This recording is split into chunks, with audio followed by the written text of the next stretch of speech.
दादी के आँखी से लोरा के पड़े झड़ी और सिर धुनी काने बेटी जार बेजार बेटी चली खा बैठी मैयो काने बोरसी पकड़ी बुढ़िया दादी सखी मिली मिली रोवे बीचे घर भौजी खाड़ी और फफकी बेटी लोर नैना ढार बेटी चली ससुराल बेटी चली ससुराल। मुँहा पान खाए पौना लाल धोती पिन्ही खाड़ो बैलबा जोड़ी जुआ जोड़ी बगलों में भैया खाड़ो और सखिया चढ़ाए दिल के मिली 3-4 बेटी चली ससुराल।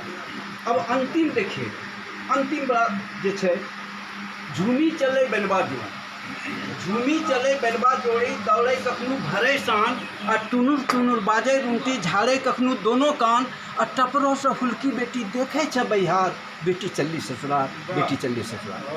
ये अंगिका 1967 में सूरज जी की कविता सुनी के पहलो कविता अंगिका में लिखल रही है। स्मरण रहे अपना सुनाई दिलिए।